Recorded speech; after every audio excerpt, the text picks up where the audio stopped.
और आगे भगवान कहते हैं, ये यथा मां प्रपद्यन्ते स्तांस्तथैव भजाम्यहम् मम वर्त्मानुवर्तन्ते मनुष्या पार्थ सर्वशः।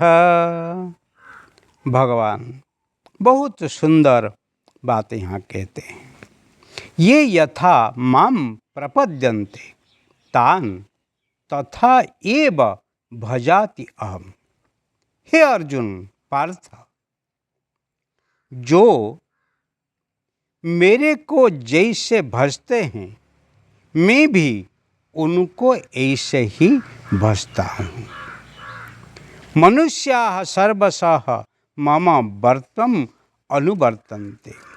बुद्धिमान मनुष्यगण सब प्रकार से मेरे मार्ग के अनुसार वर्तन्ते। वही भगवान को भजने से क्या मिलता है? भगवान यहाँ कहते हैं, ये यथा मां प्रपद्यन्ते, जो मुझे जैसे भाव से, जैसी भाव से, भावना से प्रपद्यन्ते भजते हैं, मैं भी उसको ऐसे ही भजता हूँ। एक बार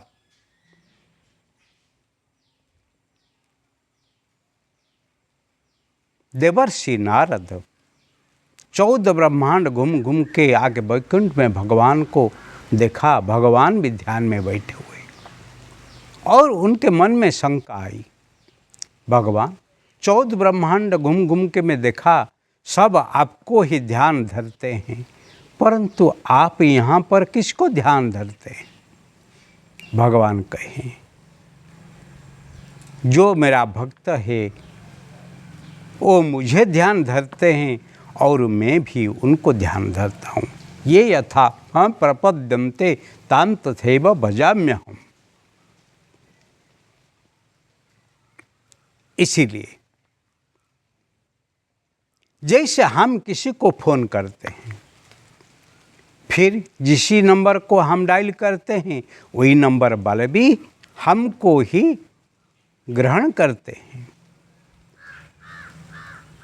तब ही वार्तालाप ही संभव है। परंतु एक तरफ से आप फ़ोन लगाएंगे पर दूसरा तरफ से फ़ोन नहीं उठाएंगे तो वार्तालाप संभव नहीं है। इसीलिए भगवान कहते, ये यथा मां प्रपद्यन्ते तान् तथा एव भजामि अहम। जो मुझे ही भजते हैं मैं उसको ही भजता हूँ। भजन एक तरफिया नहीं है। भगवान को भजन से क्या मिलेगा? अरे भगवान तुझे ही भजन करेगा, भगवान की कृपा तुझे मिलेगी। हाँ, भगवान जब भजन आप करेंगे वही आपको दर्शन देंगे कि नहीं देंगे उनकी मर्जी है। परंतु जब ही आपको भजन में लीन होते भगवान ही अनुभव करेंगे, उनका मर्जी ही नहीं चलेगा। क्यों? भगवान है, वो भागेंगे नहीं, वही आपके तरफ आएंगे। इसीलिए भजन करो। भजन करने से फल है भगवान को पाना। कुछ लोग कहते मंदिर को क्यों जाना है?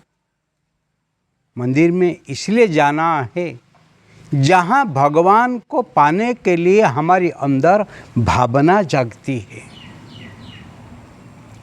भगवान भले कहाँ जाएंगे कि नहीं जाएंगे, परंतु मंदिर में भगवान स्थिर है, उसके प्रति हमारी भावना जागेगी तो फिर हमारे अंदर संस्कार और सत्कार ही जागने वाले हैं।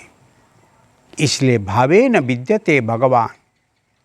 आपकी भावना के अंदर भगवान है।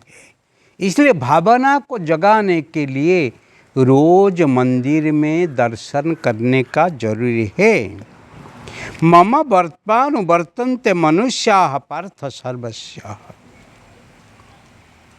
जो बुद्धिशाली लोग हैं, जो बुद्धिशाली मनुष्यगण है, सब प्रकार से, मतलब जो कुछ करते हैं, जब करते हैं, जहाँ भी करते हैं, मेरे मार्ग को, मेरे बता हुए रास्ता को, मेरे कहा हुए वाणी को ही स्वीकार करते हैं, अनुसार कर्म करते हैं, तभी उनके जीवन में ये संभव है परमात्मा को पाने के लिए। इसलिए अर्जुन, तू मुझे पूछा था, यश्रेयम शानिश्चितम ब्रूहि तन्मे शिष्यस्ते हम स्वधीमां प्रपन्नम।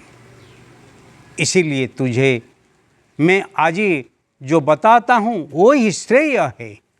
मैं जो कहता हूँ उसको तू शरण कर, अनुसरण कर, भरोसा रख और उसके ऊपर विश्वास श्रद्धा के साथ तू कर्म तत्पर हो तो तुझे ही कल्याण मार्ग मिलेगा, सबका ही कल्याण होगा, क्योंकि मैं वही चाहता हूँ।